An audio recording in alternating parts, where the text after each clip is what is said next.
गनाहड़ा में त्रिवेणी भागवत कथा का भव्य समापन शोभा यात्रा सरोवर स्नान और पूर्णाहुति यज्ञ के साथ हुआ। कथा व्यास महामंडलेश्वर दिव्य मुरारी बापू के सानिध्य में निकाली गई। शोभा यात्रा के बाद भक्तों ने सरोवर में डुबकी लगाकर पूजा अर्चना की और ब्रह्मा जी के दर्शन किए। कल गुरु पूर्णिमा महोत्सव मनाया जाएगा, जिसमें व्यास पूजन, गुरु दीक्षा और भंडारा होगा। इससे पहले कृष्ण रुक्मणी विवाह उत्सव धूमधाम से मनाया गया, जिसमें सजीव झांकी सजाई गई थी। दिव्य मुरारी बापू धाम गनाहड़ा स्थित 21 दिवसीय जो भागवत त्रिवेणी यहाँ प्रवाहित हो रही थी, उसकी पूर्णाहुति और गुरु पूर्णिमा के पूर्व जो संत परंपरा अनुसार तीर्थ गुरु पुष्कर है, सभी पुष्कर में निवास करने वाले गुरु अपने शाही स्नान हेतु पुष्कर सरोवर में पधारते हैं। उसी परंपरा का पालन करते हुए आज दिव्य मुरारी बापू धाम गनाहड़ा से भव्य शोभा यात्रा गनाहड़ा चौराहे से होती हुई मेला ग्राउंड ब्रह्मा जी मंदिर होती हुई ब्रह्म घाट पहुंची, जहां तीर्थ पुरोहितों के सानिध्य में पुष्कर पूजन कर महा स्नान किया गया, शाही स्नान किया गया। उसके बाद ब्रह्मा जी के दर्शन कर पुनः आश्रम में शोभा यात्रा पहुंची। कल गुरु पूर्णिमा के अवसर पर विशाल भंडारा, व्यास पूजन का कार्यक्रम और नए भक्तों को दीक्षा देने का कार्यक्रम यहाँ आयोजित किया जाएगा। आपका नाम? मेघराज सिंह राठौड़, प्रवक्ता दिव्य मुरारी बापू धाम। वैसे गुरु पूर्णिमा महोत्सव प्रति वर्ष के अनुसार से श्रीमद् भागवत कथा इस बार 21 दिवसीय चल रही थी। आज आश्रम से ही गनाहड़ा आश्रम, पुष्कर बापू आश्रम से ब्रह्म सरोवर तक के शोभा यात्रा यहाँ निकलती है। वहाँ सरोवर की पूजा अर्चना देवी देवताओं की की गई सारे भक्तों के साथ। वहाँ से ब्रह्मा जी मंदिर का दर्शन लाभ हुआ। वहाँ से फिर वापस यहाँ करके भक्तों का भला के साथ आश्रम बापू जी फिर वापस आए। यहाँ भगवान का दर्शन लाभ प्राप्त किए और भक्त लोग उत्साह से बापू का स्वागत अभिनंदन इस वर्षा से आश्रम में अभिनंदन स्वागत किए।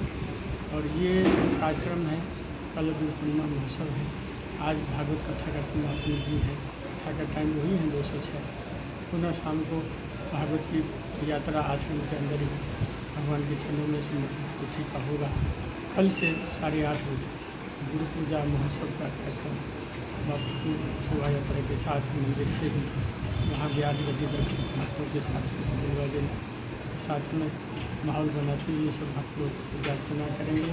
10:30 बजे से यहाँ भंडारा भी शुरू हो जाएंगे। जो भक्त लोग आने जाने वाले स्थानीय बाहर से सब यहाँ खुलेआम भंडारा का कार्यक्रम होगा। और गुरु पूर्णिमा महोत्सव का गुरु की महिमा है। जैसे 33 करोड़ तीर्थ है, सभी तीर्थों के गुरु पुष्कर राजा है, तीर्थों के राजा प्रयागराज है। इसलिए सभी तीर्थ लोग कार्तिक पूर्णिमा के अवसर पर सारे तीर्थ अपने स्वरूप बदल करके एकादशी से पूनम तक अपने पुष्कर में निवास करते हैं। क्या अपील करना चाहते हो गुरु पूर्णिमा पर आप? गुरु पूर्णिमा महिमा है, जिसे गुरु की पूजा भगवान भी करते हैं, इसलिए गुरु की महिमा विशेष है। भगवान से भी गुरु की महिमा विशेष है। तो ये गुरु पूर्णिमा विशेष दिन एक वर्ष में आता है। सभी श्रद्धालु भक्त संत नहीं जगह जगह अपने आश्रम पर रहते हैं। आने जाने वाले भक्तों का भक्त लोग आपस में सारी व्यवस्था करते हैं। जैसे हमारे दिव्य मुरारी बापू धाम सेवा ट्रस्ट है, यहाँ ट्रस्टी लोग जितने भक्त लोग हैं, आने जाने वाले भक्तों का रहने की, प्रसादी की सारी व्यवस्था किए हैं और 21 दिवस से कर रहे हैं। तो ये उत्साह रहती है कि साल में एक बार गुरु का दर्शन करना है, एक बार व्यास पूजा करना है, गुरु जी के चरण लोग दर्शन करते हैं, स्पर्श करते हैं। तो गुरु की महिमा तो बहुत है।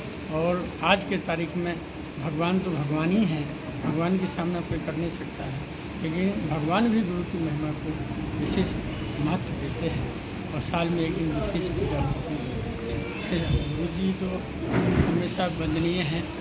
ब्राह्मण गुरुदेव इस जगत में वैसे ब्राह्मण का स्वरूप है, लेकिन गुरु शब्द व्यापक शब्द है। तो गुरु की महिमा है, जहाँ सनातन धर्म के नियम से जहाँ एक मंत्र ली जाती है, तो मंत्र से भक्त लोग जाप पूजा पाठ करते हैं तो उनको शांति मिलती है। इसलिए गुरु की आस्था विशेष है, महिमा।